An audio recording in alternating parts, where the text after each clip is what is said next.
Brittany Lincicome from the LPGA two-time major champion at that. 8 LPGA Tour wins to her credit. She won, of course, the 09 and 15, what's now called the Chevron Championship. 387 starts in the LPGA Tour, 65 top tens along the way. 6 times she represented the United States in Solheim Cup teams from 2007 through 2017. Just announced that she will be amongst Stacy Lewis vice captains for the Solheim Cup, which will be on home soil in September 13th to 15th at Robert Trent Jones Golf Club in Gainesville, Virginia. She is a mom now of 2 little girls, and I think she's joining us. She is. Stars and Cars. Brittany is joining us in the car right now. How have you been? I'm great. Thank you so much for having me. How old are the girls now? 1 and 4. It's hard to believe. And is that harder than playing and touring professionally? With 2 and then trying to do it all together, watch out. Now, did you know that Stacy wanted you to be a vice captain for her for this Solheim Cup, or did it come as a surprise to you? It's complete shock. I feel like I had mentioned it a while ago. Like, how do you get your name kind of even in the being mentioned? And so we never talked about it again. And then in Bradenton a few weeks ago, she came to me after I was walking out of the locker room with our girls. We had just picked our girls up, and she said, "Hey, would you like to be an assistant?" And I thought she meant like down the road somewhere. And I was like, "Yeah, of course." And then I was like, "Wait, no, did you just ask me like to be this year?" And then it was so funny. So we had a moment. It was great. I got chills. Just super honored to be a part of the team.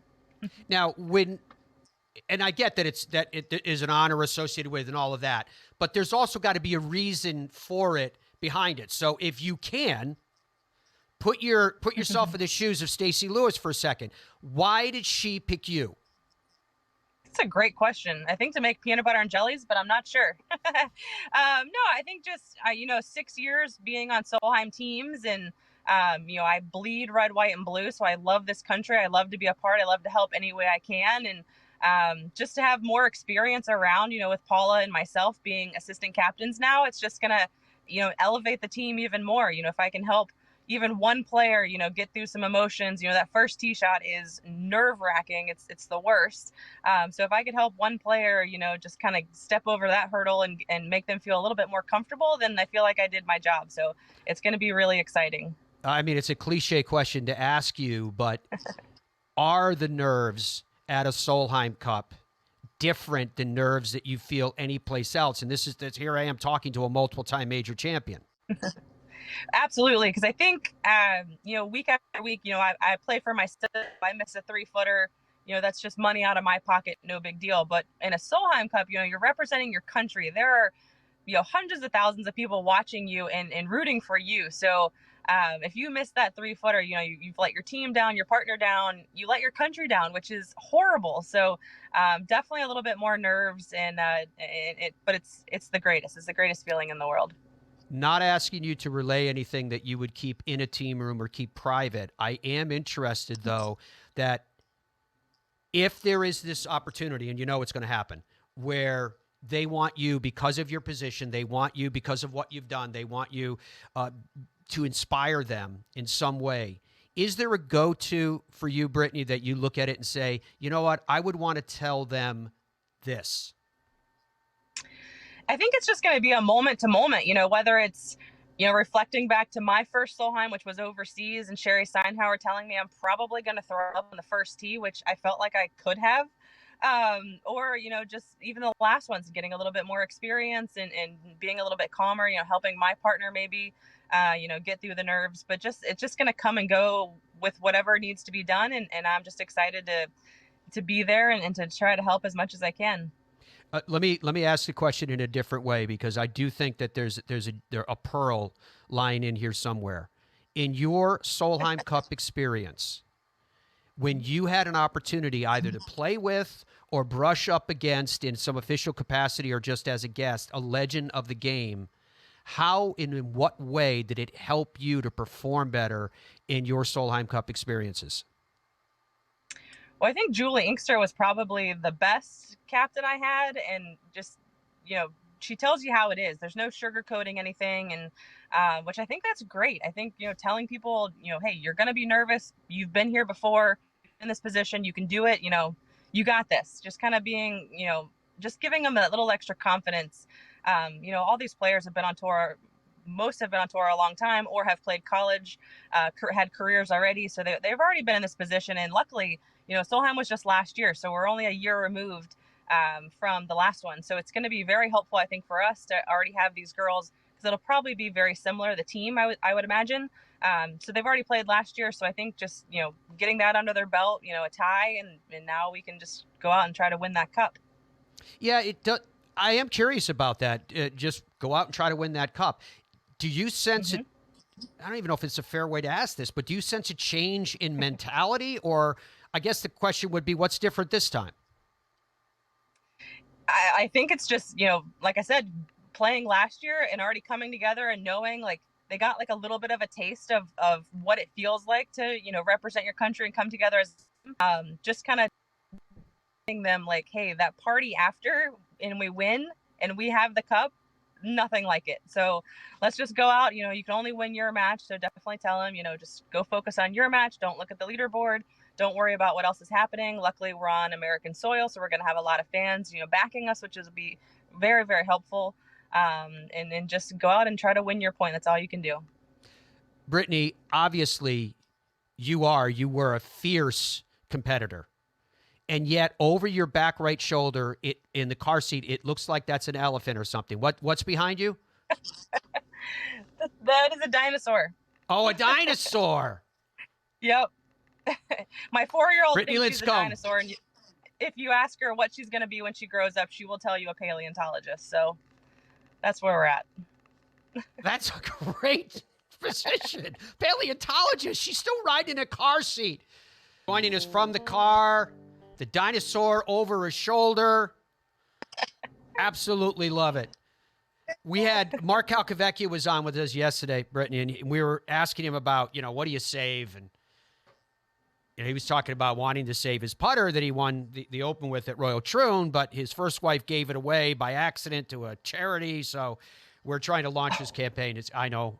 We're trying to launch his campaign to see if we can get Calc's putter back to him wherever it has disappeared to. It has a weld mark on the bottom, apparently, so we can help find this ping answer putter. Have you ever saved anything? Are there, whether it be from your majors or Solheims or any of your vast experience, that you've said, no, this is special over here, this doesn't get to be played with like the dinosaur?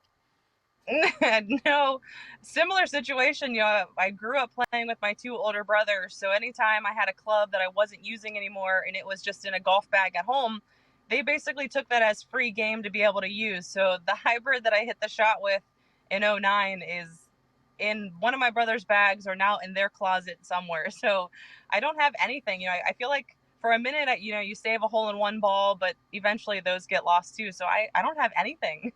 How do we tap into these stories? The hybrid you used to get home in 2 that secured your victory you're talking about? Correct. Is in a brother's house. They don't even play anymore. So it's not even it probably has cobwebs on it. This is another club that should be in a museum someplace. We had another interesting conversation yesterday. Andrew, if you could pull up the graphic, I'd like to get Brittany's reaction to this. We were talking to Cal. It was actually before he came on with us, but we were talking about the skills that go into being a major champion and kind of hacking together a list that. Go ahead. You could throw it in there, Andrew, so that she can see it as well. And I'll explain it for people listening to us on the radio side. Major championship qualities we had listed as mental strength, clutch factor, putting prowess, ball striking, distance, and then recent form. What's your reaction to that list? I think it's great. I think, being a longer hitter, I don't feel like has ever been a problem. Even if you hit it in the rough, you still have a wedge onto the green, no big deal. I would say mental strength is probably the hardest, and that's what I've been dealing with probably the last 4 years. It's prior to kids, it seemed to come naturally, pretty easy. But now, I don't know what happens. That's basically what I've been working on the last 2 years and still trying to work on with some different sports psychologists, trying to figure out how to get my brain back to wanting to win and be aggressive, because I feel like I have all the shots. I feel ball striking, no problem. Putting, we're working on some things, but it's close. But it's the more mental toughness that just seems to break down these days. So we need to work on that. But I love that. That's a great list. When you talk about the mental toughness, if I could kind of just change the terminology for a second relative to comparison with kids, I'm going to call it focus, if I may. Do you find that the kids provide you competitively when you're out there between the ropes better focus, or is there that distraction that maybe one of them scraped a knee or isn't feeling very well, or is, you know, the logistics of childcare and all the rest or something that you have to deal with? Yeah, there's definitely guilt for sure, you know, especially being home, going to try to practice. You know, I see Lexi Thompson or Charlie Hall posting these videos of, you know, oops, I spent 6 hours on the driving range, I think Lexi posted recently. And I was like, man, I asked my husband if I could go putt for an hour, and he was so busy at work that I couldn't even go do that. So there's definitely, you know, I don't get as much time as I used to. You know, on the road, you know, if the girls are out and they're watching me or during a round, obviously there's a lot of commotion happening. So but it's the flip side. I want them out there. I love having them out there. I want them to see what mommy does and what I do for a living. So it's a toss up really, but you know, it is what it is, and I wouldn't change it for the world. And you know, we're gonna go out this year and see what I can do and bring them along as much as I can. And it is what it is. I love it because you have this angelic sunburst over your left shoulder now as you're I talking to know. us, talking about this. And what's the other way? So I guess the celebration of the obvious question then is you've won big events. Again, multiple time major champion. How does any of that even compare to being a mom? Oh gosh. I mean, it's so different. I would say it doesn't, because I have always wanted to be a mom, and it's just the coolest thing ever to, you know, have your kid run to you when you pick them from school or whatever it may be. But just to be able to, you know, hit that hybrid into the 18th green to win a major, they're both two different spectrums, but they're both so cool, and I'm so honored to have gotten to do both and doing both. You know, it's such a blessing. The whole thing is cool. I love the fact that this is a It is slice very of cool. life because you just dropped the kids off and we're talking to you still in the car, fresh from dropping them off. Hey, before we let you go today, though, I do want to ask you about your sponsors and who you've aligned yourself with, who's helping you do your thing. Yeah, I've got a few these days, which is a blessing. I got my new hat sponsor. It's an engineering company. I've got Sparms, my sleeves. Abacus is my wonderful clothing. Dex Imaging is a local company. Titleist FootJoy, you know, helping me with the shoe, ball, and glove. You know, I thought, you know, I was kind of going out. This would be my last year, and then I just got this hat sponsor. So I've just blown away, and it's truly amazing to have these people still believing in me, and I'm going to go out and try to represent them the best I can. That's very, very cool indeed. How much are you going to be out trying to represent them as best you can? How much are you going to be able to play?